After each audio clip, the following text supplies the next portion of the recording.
CEO and founder of Call to Rescue, and has been fighting for the cause of missing children and trafficked children since 1988. She's spoken to over 500,000 people in over 10 countries, and I'm proud to call her a friend. Dr. Cyndi Romine, how are you today? Thank you, Brant. I'm doing great. Just good to be with you again. Well, it's good to be with you, and I wish it was under better circumstances. As we talked earlier before the interview, your heart is broken for missing children. So many children have been rescued through Call to Rescue. And of course, folks, at the bottom of your screen, you see the website right there, calltorescue.com. You can get involved. Many people, after seeing interviews like this, decide to get involved. And there's a lot of ways to get involved. And Dr. Cyndi, first tell me, if you would, tell something good. What's the latest rescue that Something good. Yes. Well, I just rescued a young man. He was 16 years old, but mentally about 13. Wow. And he ran away from home, and he really didn't have a clue what he was doing. And he got out there, and so we tracked him. I'm located, my biggest city is Portland, Oregon. We located him in Seattle, which is like 2.5, 3 hours away. And so he's getting some help right now to pull through that horrible experience. But the good news is the phone call from Dad. I've got him in my car. We're headed home. And that's the bonus right there. Dad's crying. We're headed home. Are you able to tell any of his story? No, not Okay. yet. Okay. And, folks, you're going to hear some things today that are disturbing, but you need to hear them. There are a lot of things coming to light, Dr. Cyndi. I mean, the child sex trafficking situation is not a third world situation. It's right here in America. People have no idea within parts of the movie industry, parts of the music industry, big part of the political realm. It's shocking. But I am encouraged that you will follow that website, make a donation to a great, great cause of our future, our children. Dr. Cyndi, a lot of people don't know that so much of it happens right here in America, a lot in Texas. How many would you say are trafficked in America right now? I know that one of your videos had a statistic every second. Or every several seconds. What's the latest statistic of children that are trafficked? Yeah, the latest that are trafficked in the United States is 150,000. Wow. 150,000. Worldwide, 500,000. And that's just the kids that they have numbers on. That doesn't count thousands that they have no idea what is even going on. And this, people say, well, how come the police can't do more? 500,000 kids are missing any night of the year in the United States. 500,000 are missing, 150,000 are trafficked. And Brant, the scripture that comes to my mind is the one that says, our children's angels are looking at the face of the Father. And it just kills me to think that that's what we're producing here on earth, that the Lord is just so overwhelmed with it also. So trafficking is up in the United States 20% since the pandemic. Of course, we gave every child an iPad. And if you really want to know how to get off of all the blocks, you just Google, how do I get off the blocks on my iPad? And Google brings it up and you just follow the instruction. Every kid can get out of those blocks and really get on and get connected with some horrible situation. So that's happening worldwide. I know in the Philippines, it's so bad. It's up 200%. 200%? 200% in the Philippines, sex trafficking, because they have mostly day labor for the masses. So this would probably ring true in every other country that's third world.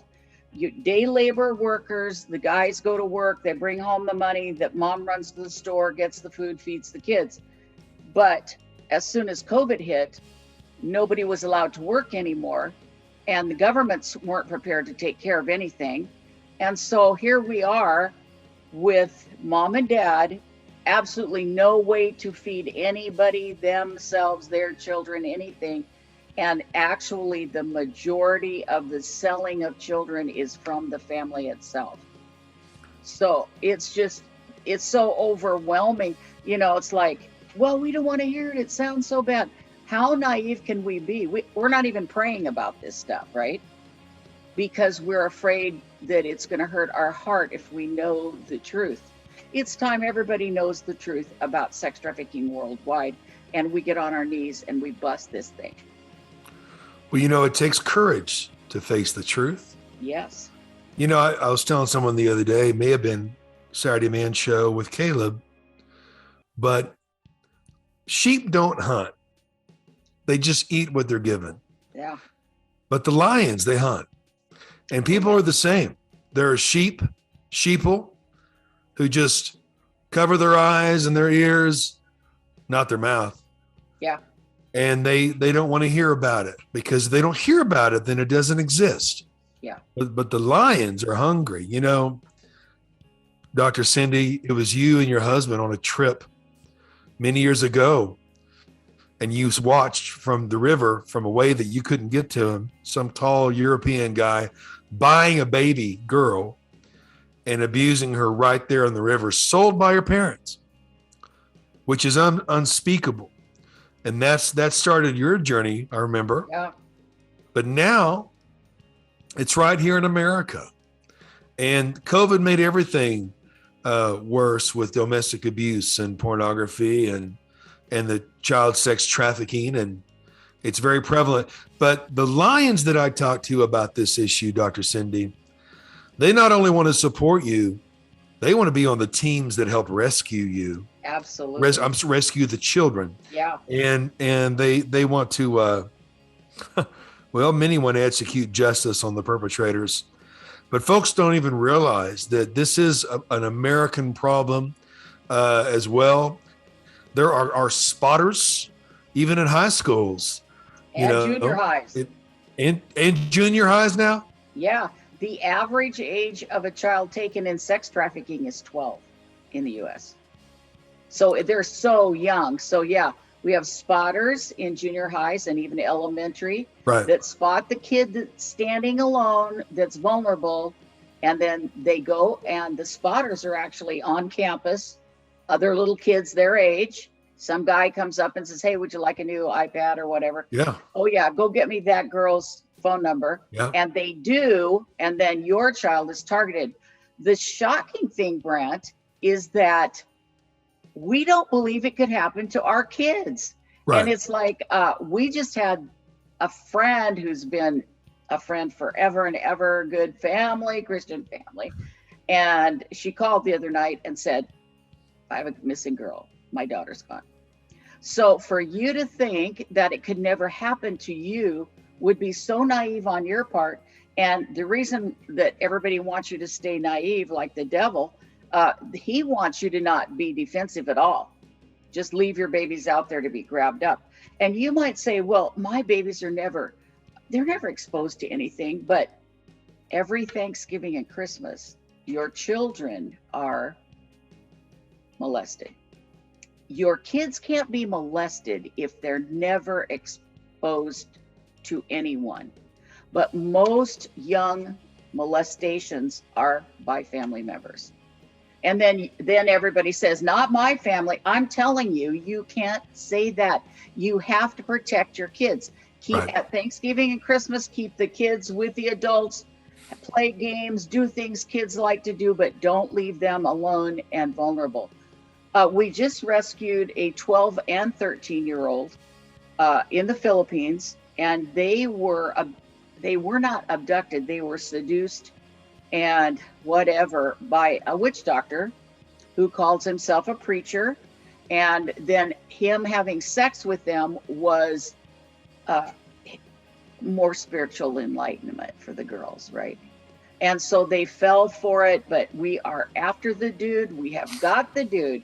We have got the, all the court stuff is in place, and we're gonna send him to jail. So that's the good news on that. Getting the bad guys. We have to get the bad guys. Well, people are not aware that there are spotters in schools, children being used as spotters.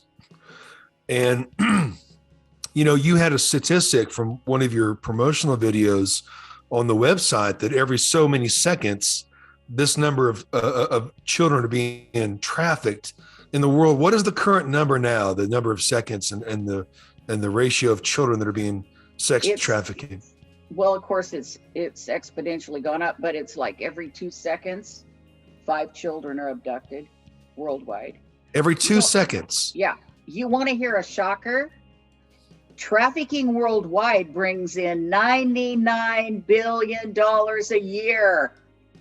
$99 billion. $99 billion a year just from child sex trafficking. Yeah, because once you have a child, you can use that child 24 hours a day.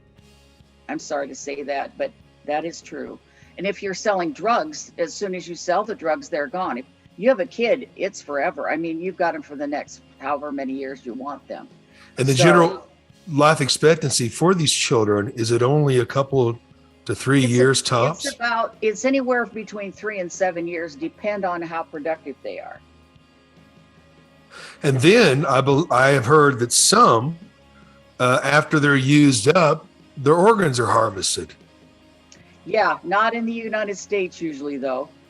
Thank God. But yes, well, and organ harvesting happens all over the world, because you only need one kidney to live. So the harvesters will go into a little small area, provincial area, and they'll give people like $40 for a kidney, and everybody just lines up and gets their $40 because they're poor. So yeah, organ harvesting is wild. Well, there are, some more perspective too. How many thousands of children have you been able to rescue? In the last 5 years, we've rescued 1,840 some. A lot. We've rescued a lot of kids, and we go and look for them. And I have civilian task forces in 23 states.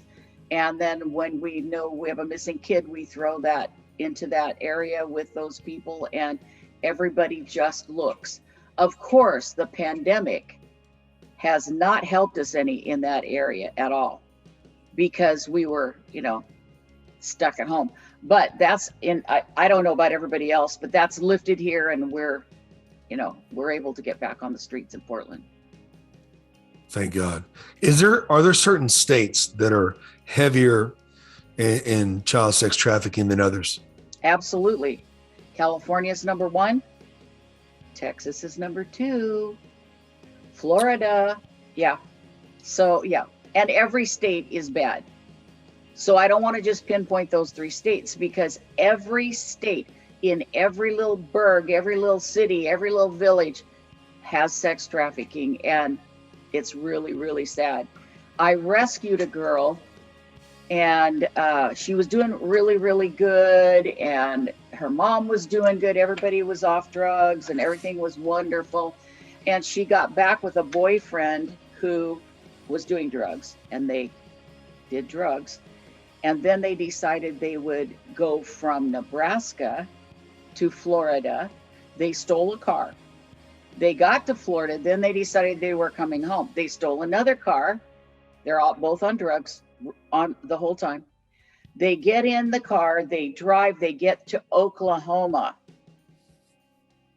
And the police stopped them and asked them to get out of the car. And she got out, and she just started shooting at him. She was dead in moments. He ran off and he shot himself. I mean, the stories out there are pure tragedy. Pure tragedy. These kids are 18, 19 years old. And so we're rescuing. We don't always have a fabulous outcome, just like reality. The reality is you don't always have a good outcome. Awareness is so important, which is why you're here and why you always have a platform in any shows that I'm doing. but there are things that people can look for to open their eyes and to be aware of scenarios, because a lot of these people utilize Walmarts and parking lots and schools. Everywhere you go, you could be a target. Doesn't mean you have to walk in fear, but you have to be aware. And it's not just children that are being sex trafficked, it's all ages. But what are some things that people can first do in their own household to reduce the chance of their child being sex trafficked? This is so easy. It's unbelievable. But moms and dads have got to take all computers, iPads, and telephones. They need to charge overnight in the parent's bedroom. They should never have a computer in their own bedroom ever. That's where they're getting into trouble. And so it is a little hassle for mom and dad, but you've got to do it. Some moms and dads, they say, well, my kid's never going to have a phone. Well, if they don't have a phone, we don't have a way to track them. So I suggest, a Walmart cheapie where they have 3 buttons. They can call mom, dad, grandma. That's it. You can get watches to put on them. And it's like $3.33 a month. This is not hard, folks. Right. You've got to be able to track your kids, and you've got to be able to figure out who their friends are. You're paying the bill. Know what all the passwords are. Right. You're paying the bill. Know who all the friends are. Know what their friends' phone numbers are. On and on. You cannot be too careful. And if your child has to get picked up from the school, you should have a password that only you know and the child knows. Yes. So there was a recent news story about that. Some child, was there? They did not know the password, and they missed out on that child, which is good. That child discerned that they didn't know the password, and she made noise and ran away. Good for her. I believe it was a school actually, but okay, so it may not be popular, but it could save your child's life. You also have a feature on iPhones called Find My iPhone.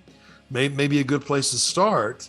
In addition to that, is to make sure that that's always turned on, that they can always see where their child is, which I don't think a child should ever have an iPhone in class, No.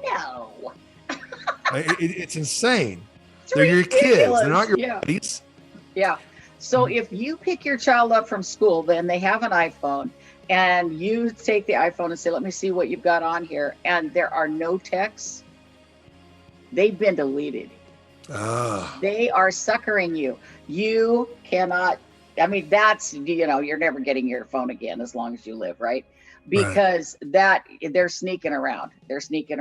One of the girls I just rescued had been sneaking out of the house, up over the back fence 20 times before anybody figured it out.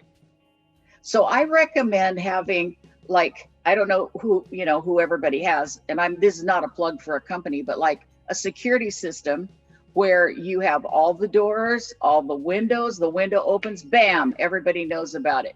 Doors, bam, everybody knows about it. Really high security.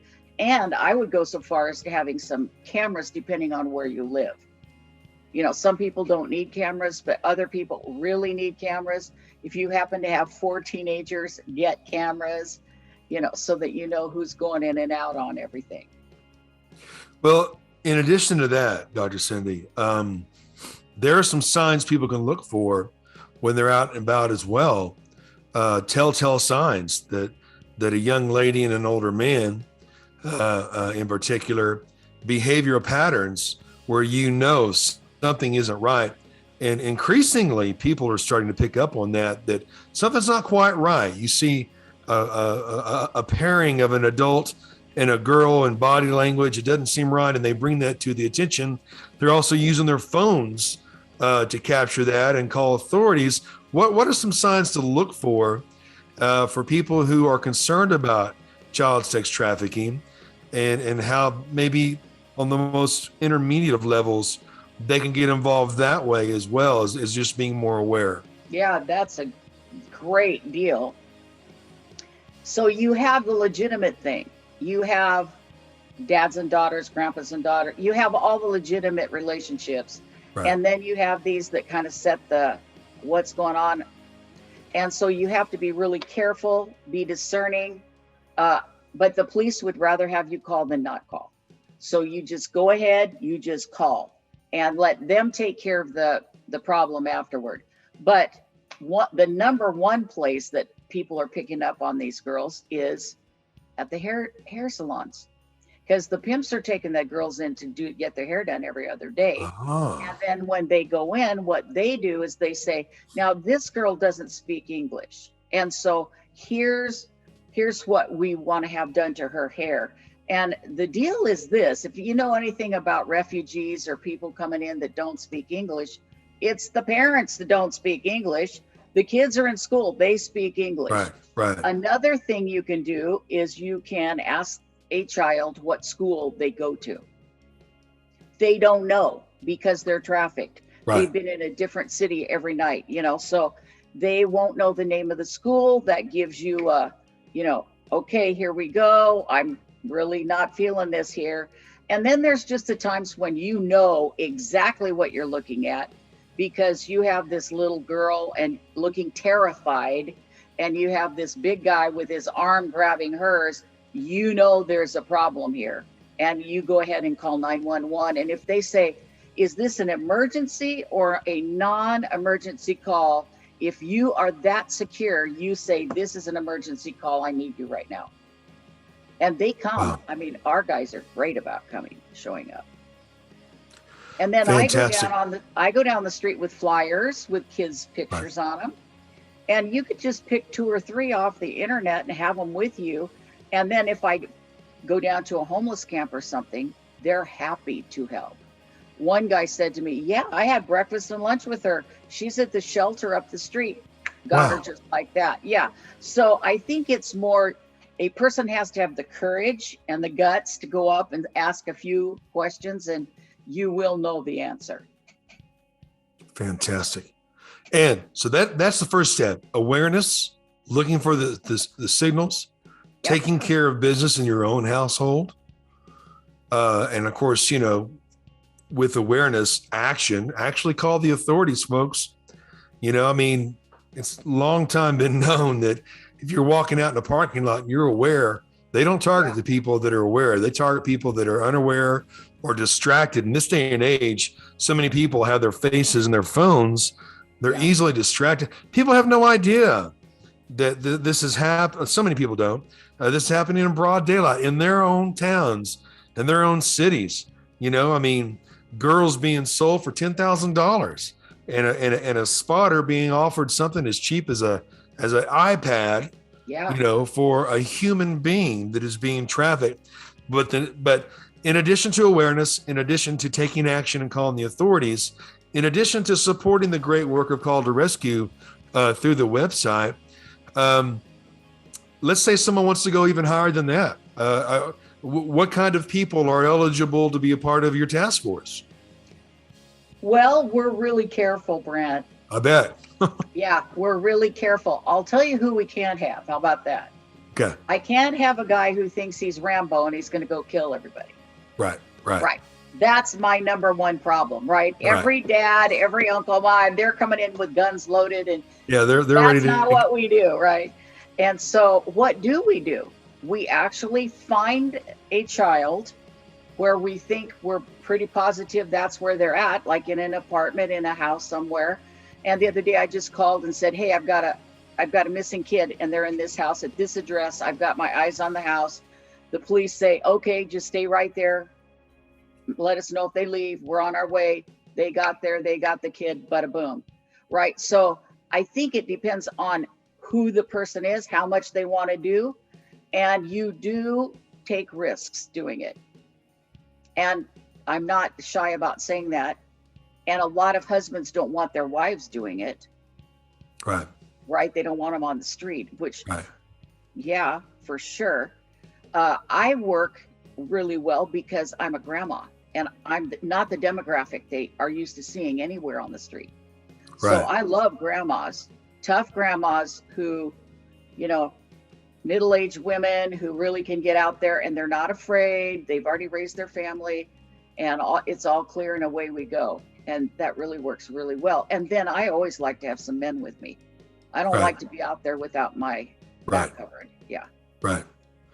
Fantastic. And of course, everyone can make contact through the website you've been seeing the whole time at the bottom of the screen.